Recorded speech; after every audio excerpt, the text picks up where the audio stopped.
Hi, guys. Welcome back to my Steps to Sobriety, my show on YouTube and as a podcast with me, your host, Stefan Neff. Another fantastic day for an interview. And I know I say that every single time, but it is a fantastic day because I bring on guests that have gone through the darkness, that have gone often through trials and tribulations, and that really challenge them to grow, to transform, to adapt to their challenges. And today is no different. Today I've got Monica Cox with me.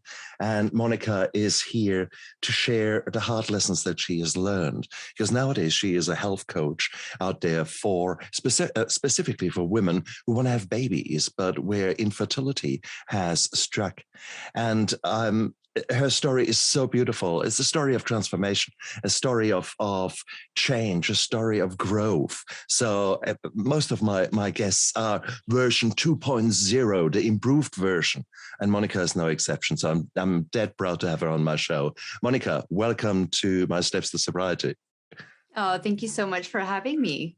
No, it's an absolute pleasure and it's an honor because it is infertility is not something that many women want to speak about. There is a certain shame, a certain feeling of failure, all these kind of weird emotions that fit with that.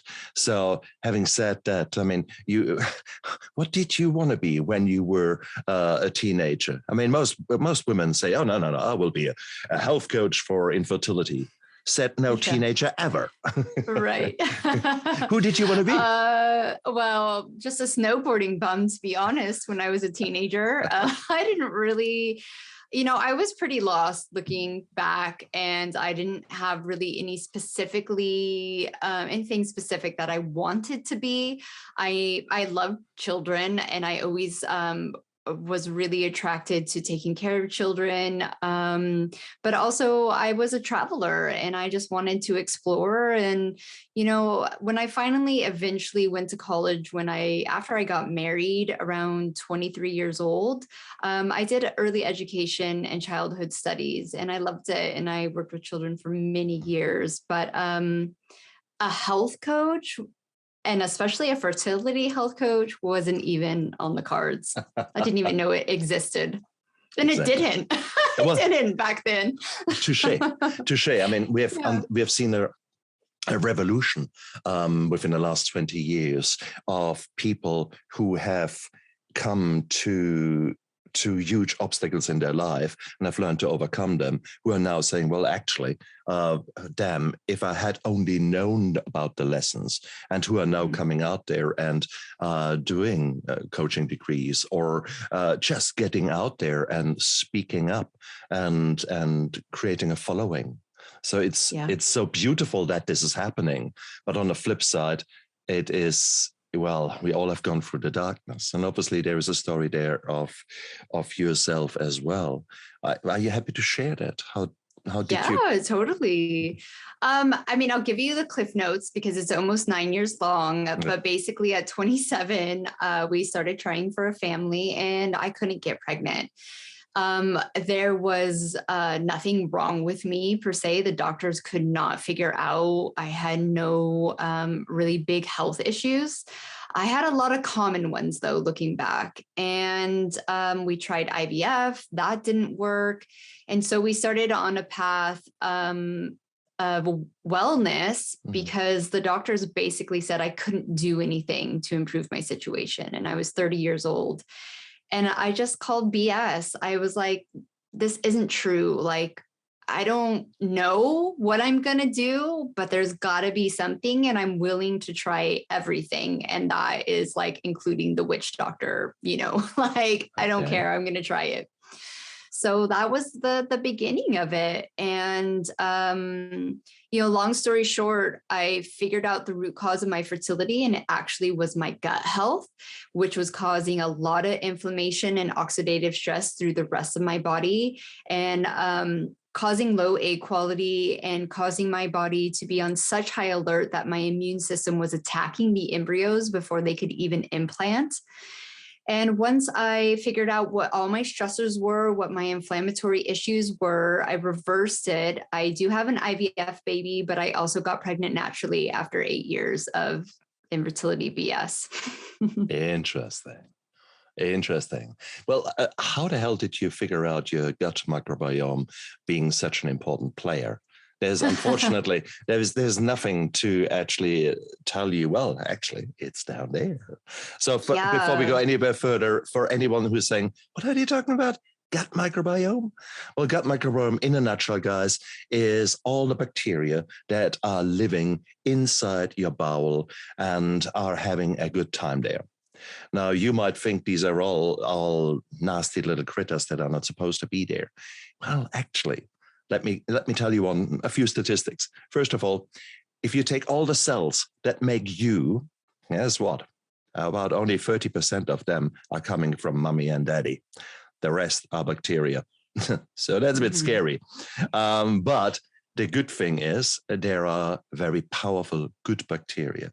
And it's actually, if you measure it, about 1.5 kilogram thereabouts. That is gut bacteria that are living inside of you, and they are having such an important function within our bodies. It's only just something that we have started to recognize more in the last 20 years. And it's still a big black box as far as many doctors are concerned.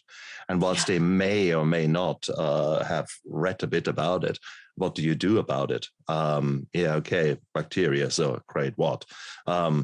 So that is the fact. The other fact I want you to know is that you've got about 1.5 kilos of nerve tissue up there in the head, and you've got about 1.5 kilos nerve tissue here in your tummy.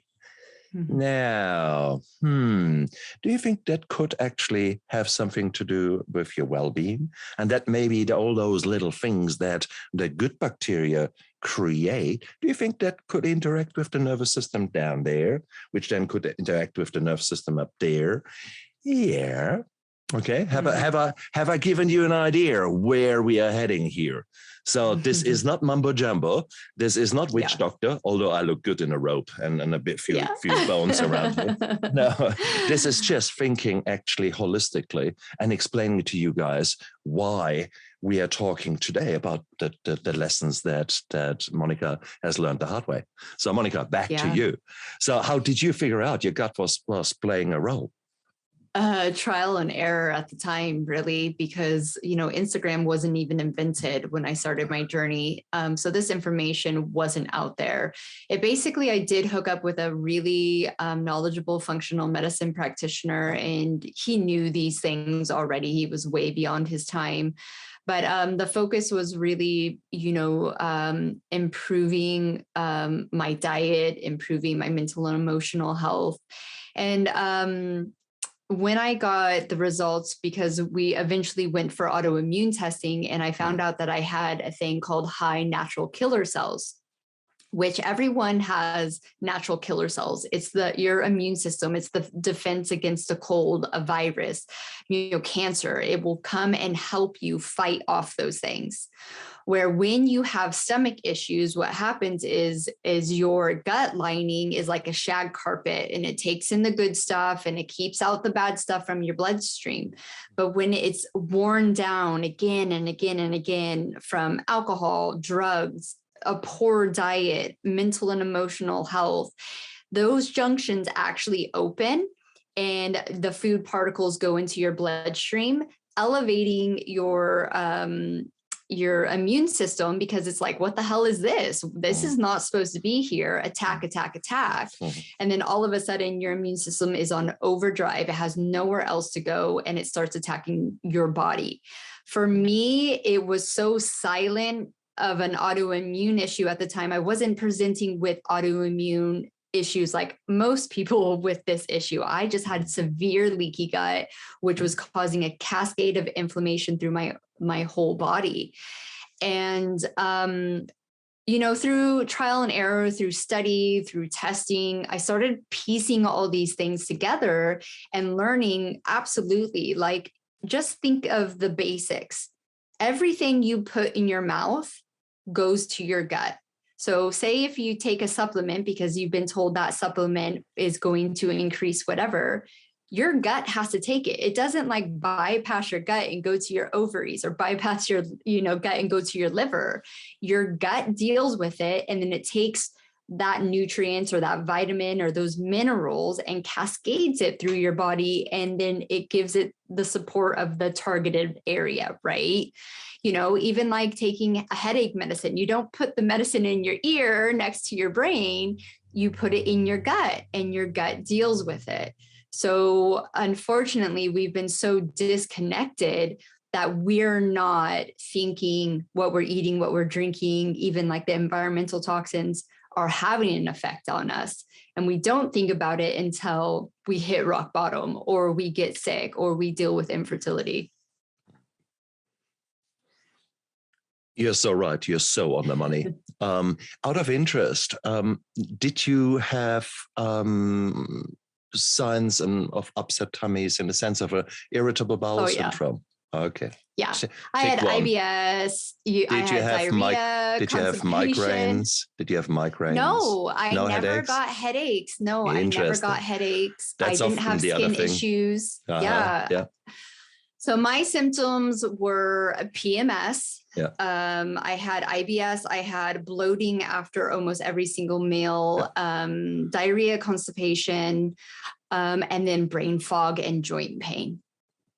Exactly. So they're all common and normal. Yeah. And the doctor's just like, here's a pill. Have you got hay fever?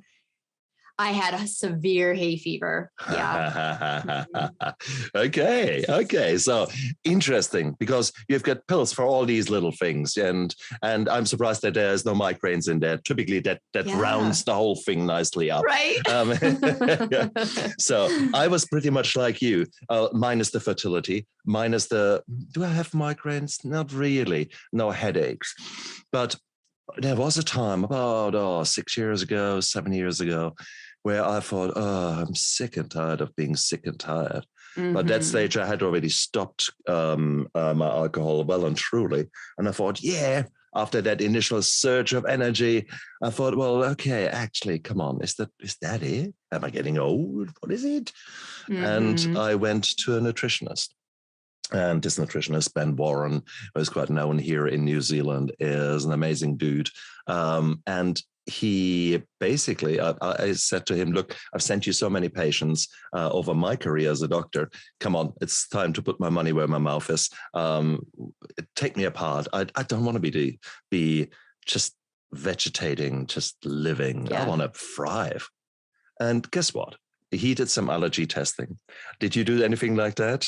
How did you actually figure out what substances were maybe not so good for you? Elimination. In the UK at the time, there was no good food sensitivity test. So it was just elimination for me. No surprise. And that is often the path that is very powerful. For me, it was intriguing. I'm German, so I like a German breakfast. So those guys of you out there who are German, you can join me in some nice bread rolls, some nice cheese, egg, butter. Oh, God, yes, that's me. Bring it on. Well, guess what? I did some allergy testing, and I was allergic to a German breakfast. Okay, so gluten, dairy, egg, blueberries. To my surprise, so a number of things that I loved to eat, and they were actually probably in the majority, of my foods, turned out to actually make me quite sick.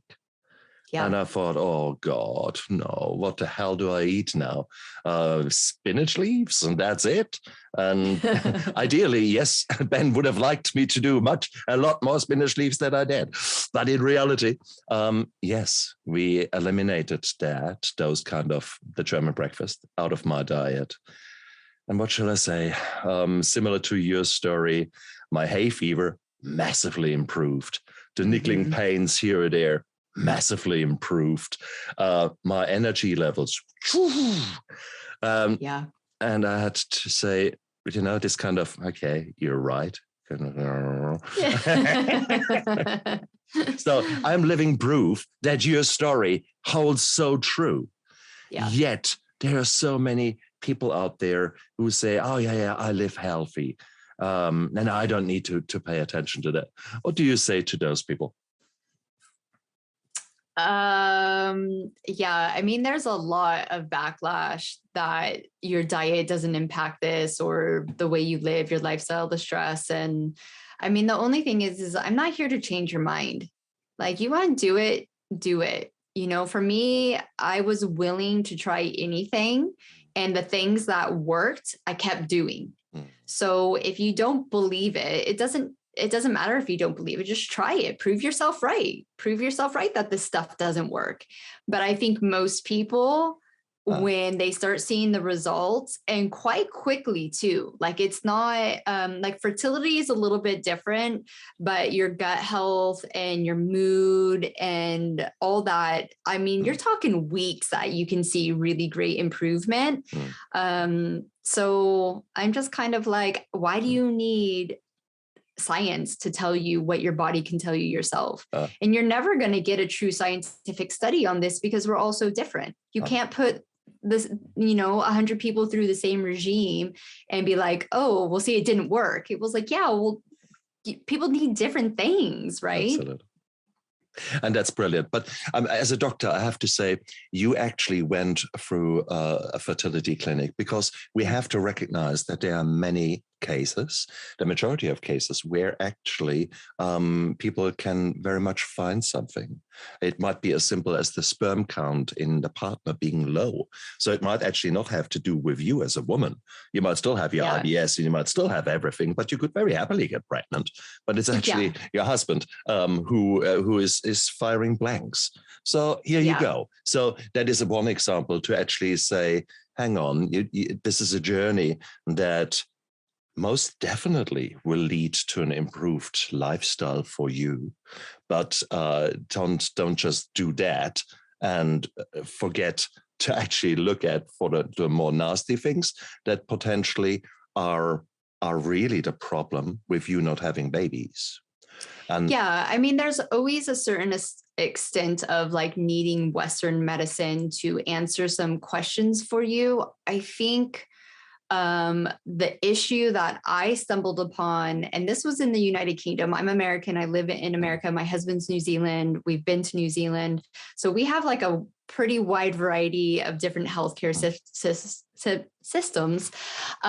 And the majority of them were saying, well, this is your issue, but there's nothing you can do about it other than this very expensive medical treatment or taking these immune suppressing drugs. So that's like the disconnect for me, is like, yes, we need Western medicine to answer some questions, and women and men dealing with structural issues or real genetic issues that you can't change with holistic medicine.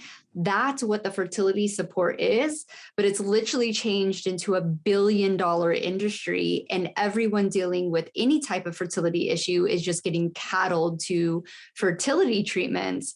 And unfortunately, what's happening is that we are playing Russian roulette with our children's health, because we're not taking care of our health, and we're bypassing what our body is trying to tell us, like, no, we can't do this, but yet we're able to do this now with scientific help or medical help, yet we're, slowly starting to see the impact on our children's life. And the studies are out there.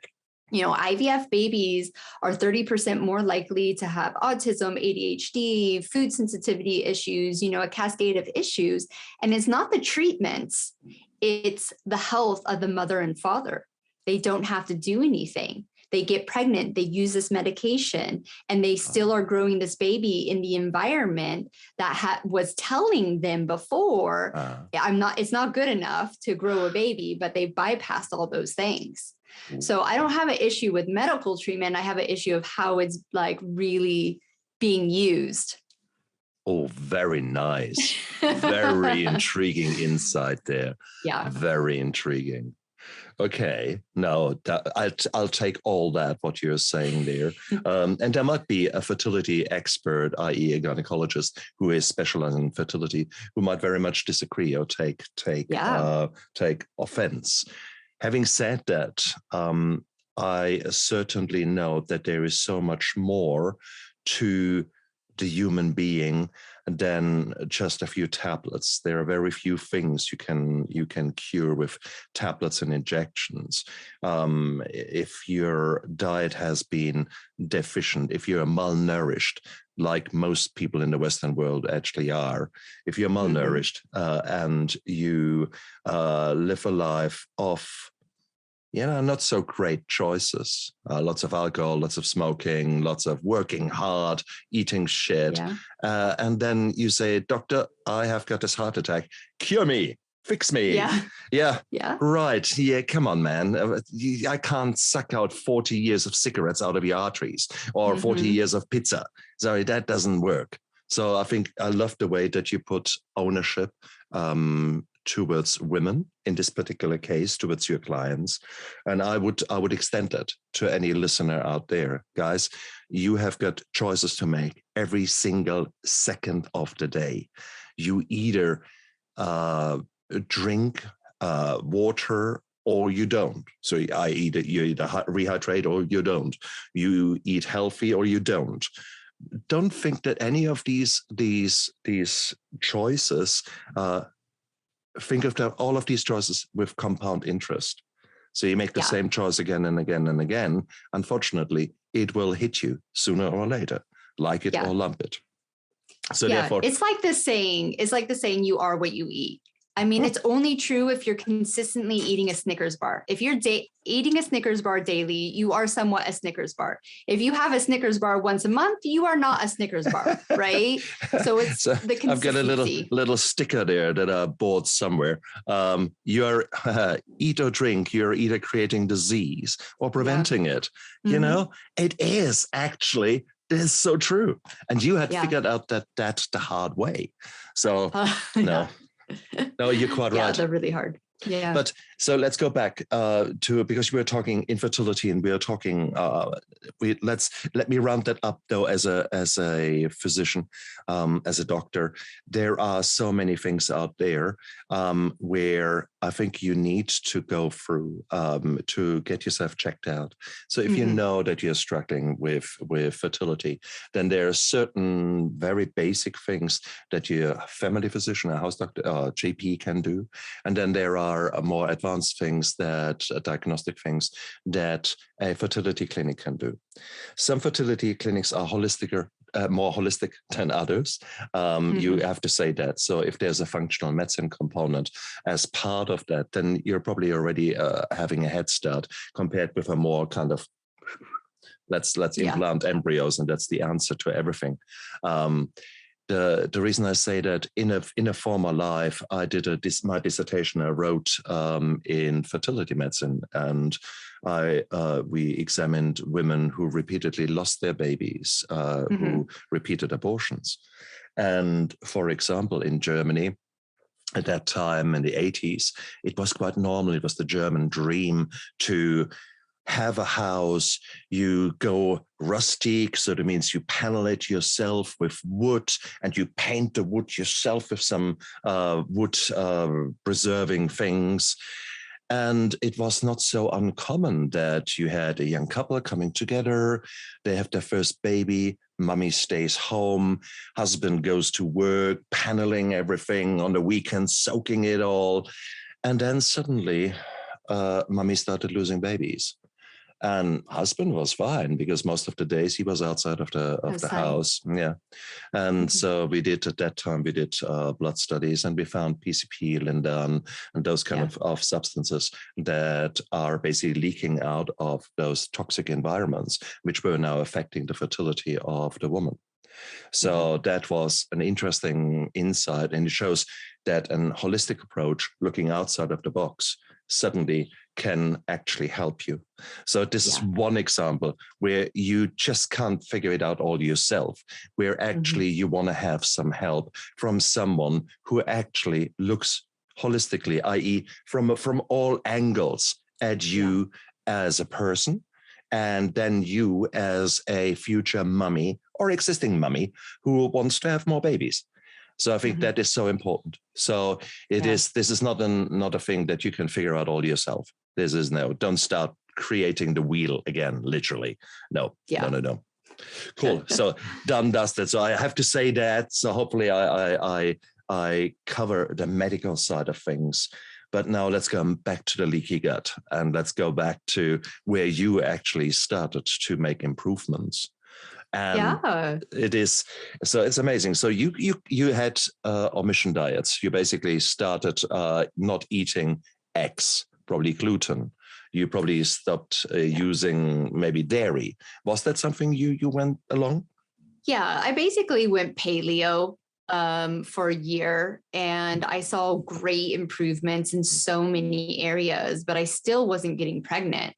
And so when we went back to do a second round of IVF, we went to a specific clinic for this immune testing because I had read Dr. Beer's Is Your Body Baby Friendly book. And he was talking about, which is still controversial to this day. Like, I've literally had OBGYNs laugh at me and tell me that it's made up science. And I'm like, let's go back to the witchcraft. I don't care what it is. It's working. I got pregnant because of this information. And so we didn't do the immune testing. We got talked out of it because I wasn't having reoccurring miscarriages. And that was kind of the recommendation. And so I trusted them and didn't listen to my intuition. We got better embryos, and we proved that diet could really impact egg quality because they told me I had low egg quality. There's nothing I can do. And all of a sudden I have better egg quality. And I didn't make it to day 28. And I was devastated. And we went and did the immune testing.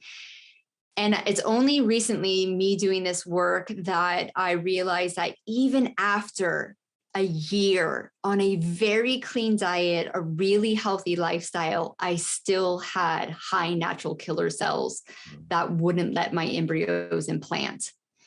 And so we started using immune suppressing drugs. We had 3 frozen embryo transfers to do that with. And I started looking into immune issues because this wasn't an immune issue. And so luckily, there's a scientist that she goes by the name, the Paleo Mom was her blog. It was a very simple blog at the time. And I just started consuming her content. And then that's when I realized that I was highly intolerant to tomatoes, paprika, aubergines, peppers, potatoes, all the nightshades that have the lectin in them. And I was eating those every day because they're healthy foods. And why wouldn't you? And so it was really that time during my IVF's baby, when I was pregnant with him, I was very strict with my diet, probably like OTT, but I had no guidance, no one who had walked that path before to reassure me that I wasn't going to miscarry. And I think it was during his pregnancy, I got to quit work. I had a very stress-free life. I just got to do all the right things. I was very, very privileged to do that. And after his birth, I just continued on. And because I felt great, like you felt like my brain fog was gone, like I wasn't having all my gut issues. So I think that time, and because I didn't have the stress of infertility anymore, I didn't have the, that type of stress. It just allowed my body to heal, my gut health to heal, my endocrine system, my adrenals, like everything that you actually need for real fertility health. It really has nothing to do with your ovaries because there's other areas in your body that are actually in control of that area, right? And so that's how I believe I got pregnant naturally. I really just gave my body time to heal. It is beautiful. Absolutely beautiful. Yeah. So come on, the odd glass of wine. Come on. Yeah,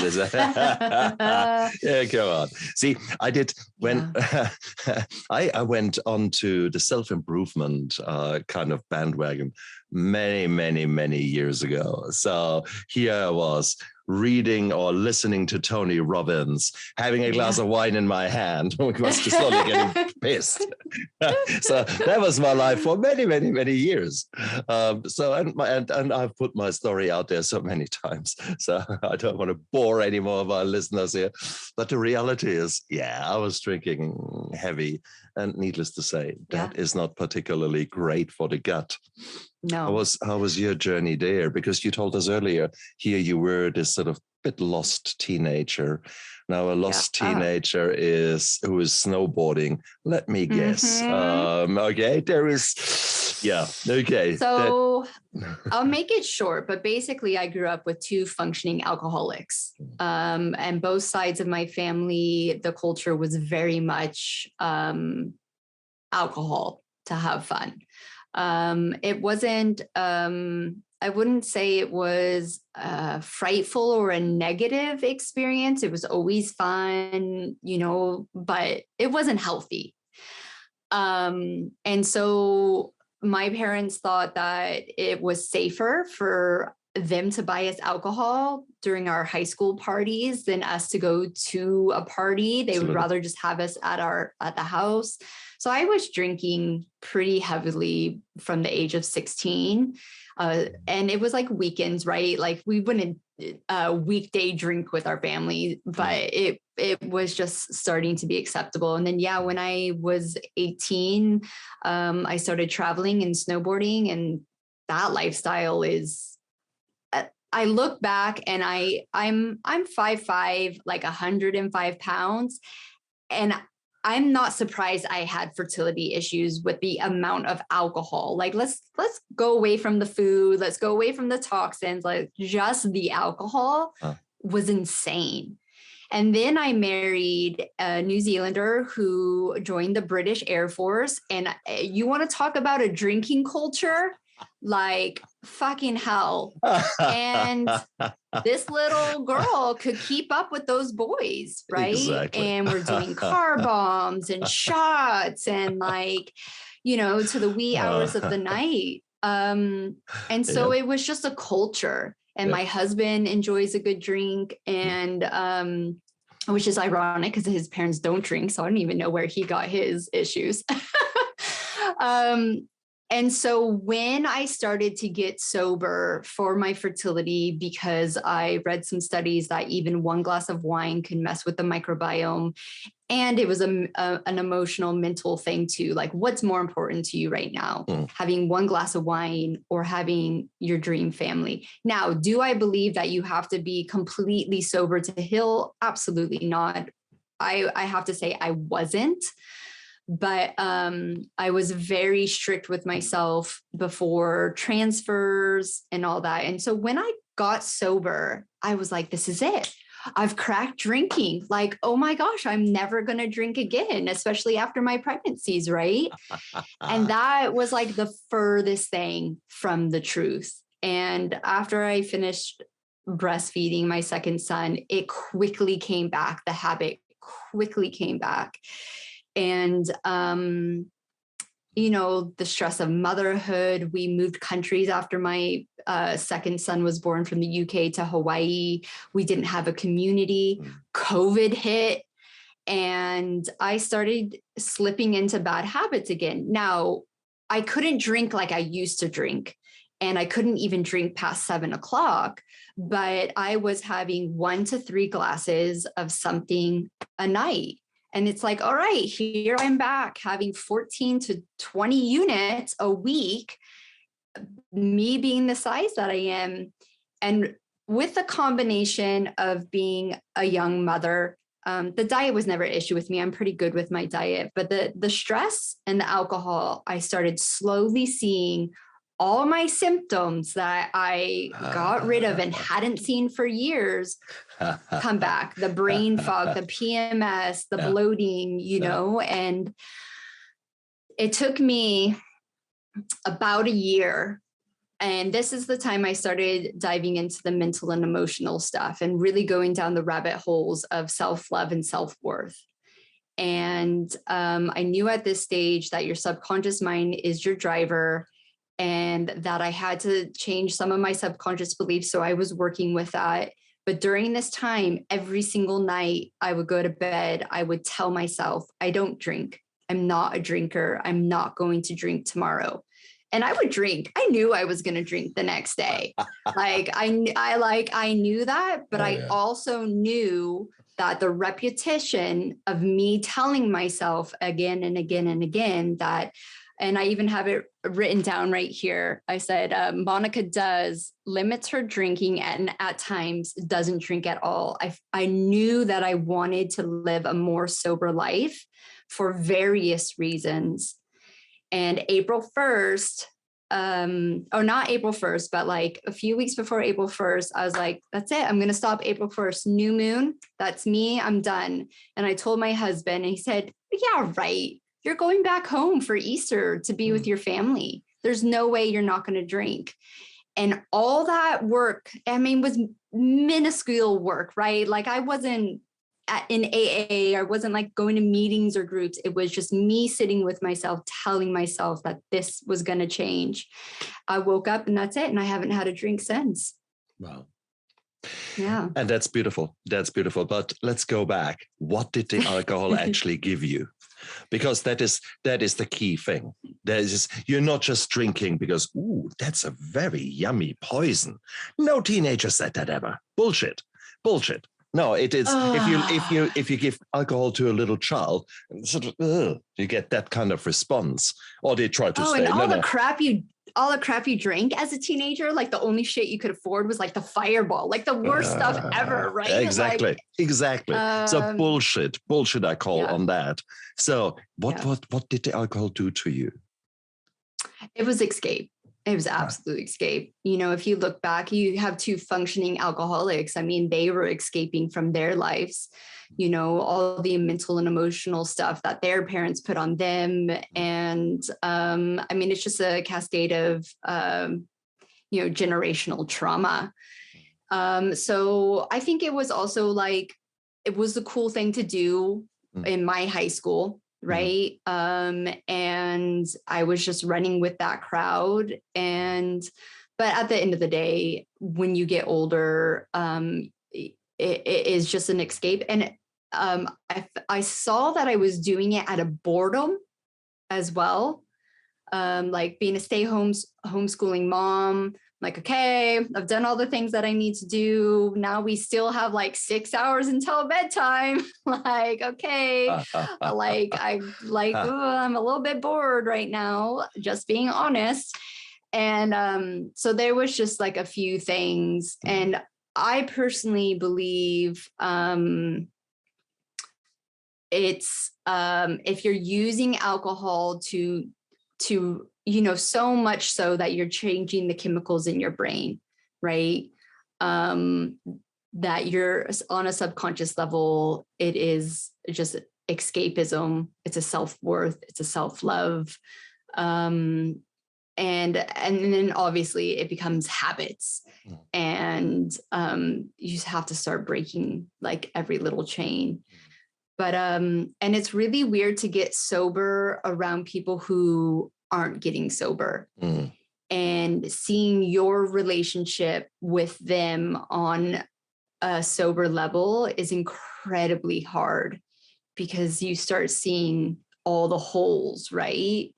And like, especially with my parents, I started seeing their behaviors that obviously were very damaging as a child, but weren't at like such a damaging level that like you need child services or whatever. But you start seeing those and you're like, oh, that's why I'm fucked up. Like I get it now, because I, as a child, didn't recognize that. And then when I became old enough to maybe see it, I started drinking and started getting on the same level as you.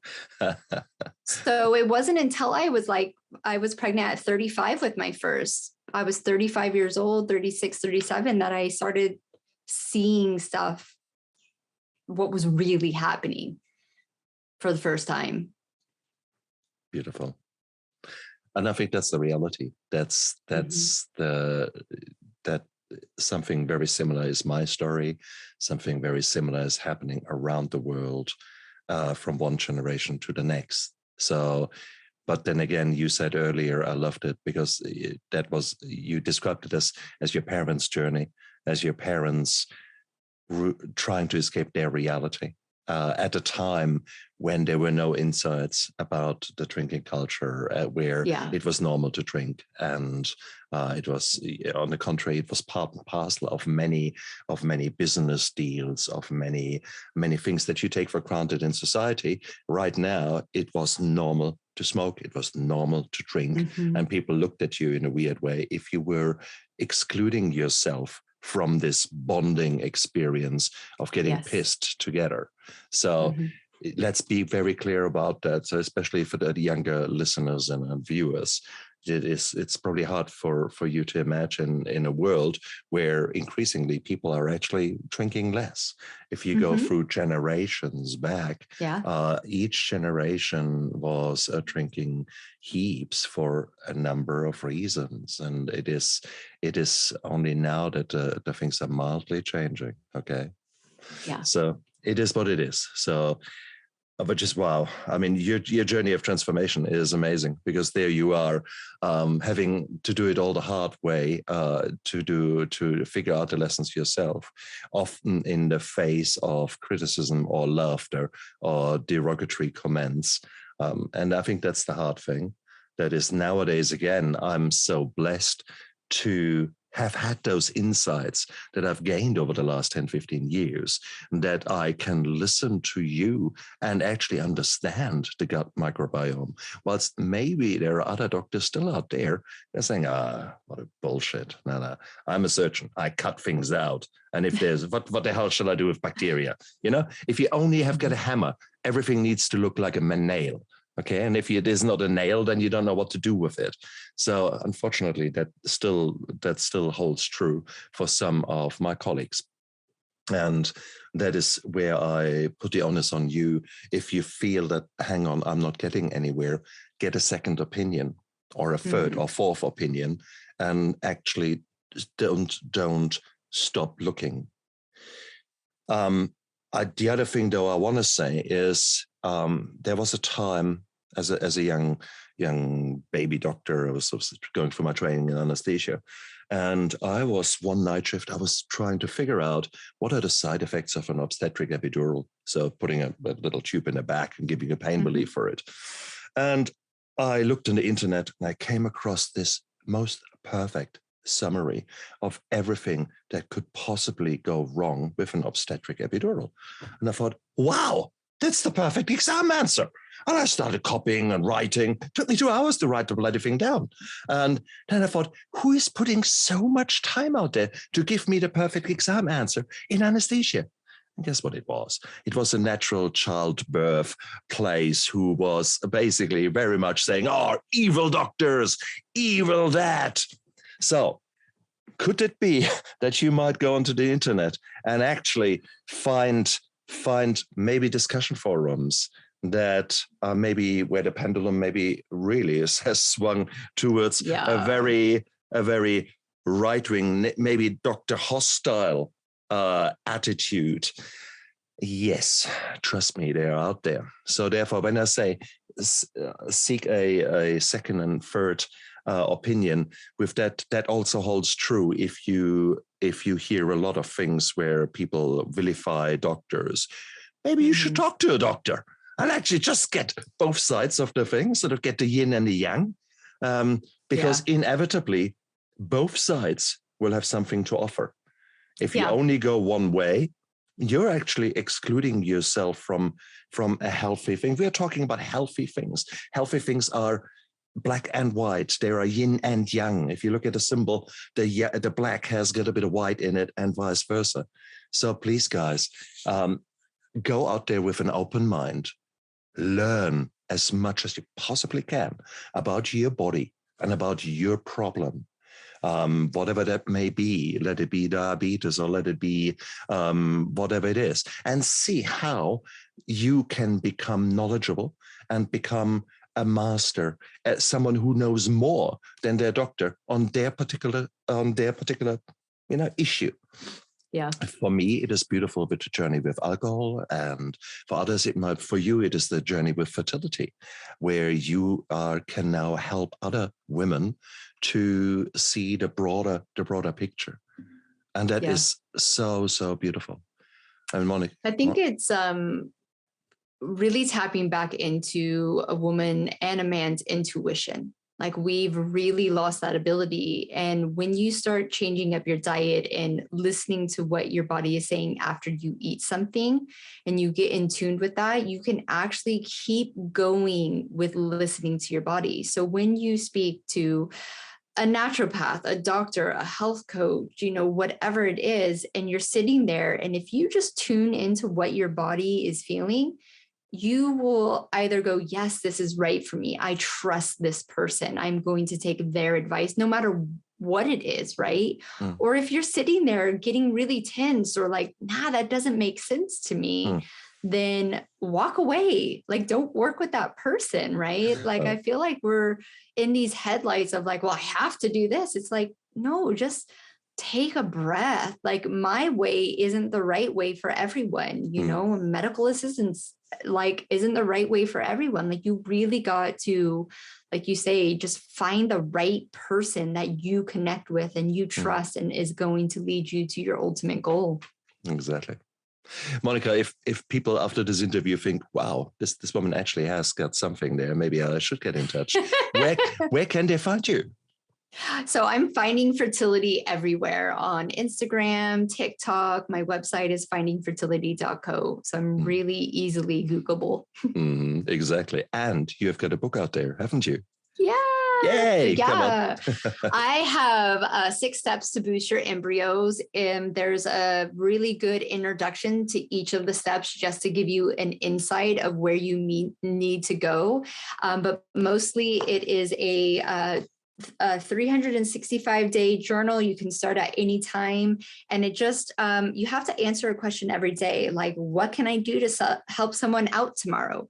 So it's all about gratitude and living in the now and finding the joy now, because we're so focused on, the ultimate goal. It's like, well, what about your journey of getting there? Yeah. Like, it's not going to be all roses, but let's like make it a little bit fun. And then it has my inspirational meal plan at the back of it, which is just really there to inspire people to get a wide variety of food into their diet. And it is closely linked to the autoimmune paleo diet, just because that helps like weed out all the inflammatory foods. But in the diet section, it does definitely tell you to start where you're at. And an autoimmune paleo diet is not a diet that you want to be on long term unless you have to be on it, because it does not give you, or it's just harder to give you that gut microbiome diversity that you need. So, there's definitely not one size fit diet. It's just inspirational. And, but it's just packed full of liver and bone broth and vegetables and yummy meats and just things that maybe a lot of people just don't eat anymore. Very good point, isn't it? Monica, you're an amazing woman. Thank you so much for coming onto my show, for sharing your story, for being so transparent and authentic and honest. That's beautiful. What a breath of fresh air. Thank you. You have certainly made my day and made me rethink about my own gut, about my own way of life. And that's why I love this show so much. It gives me an hour of therapy every single time I talk to a wonderful guest here. So I can't see myself stopping anytime soon, because I'm just far too addicted to life and far too addicted to learning more about myself and growing. So guys, come along for the journey. And if fertility is an issue, get in touch with Monica, buy her book.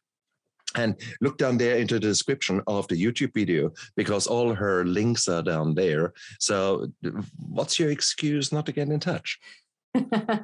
Sorry, I don't do that. Thank you so much for having me. This has been so much fun. Okay. And you guys out there, look after yourself and live with passion. Bye. Bye. Dream on, dream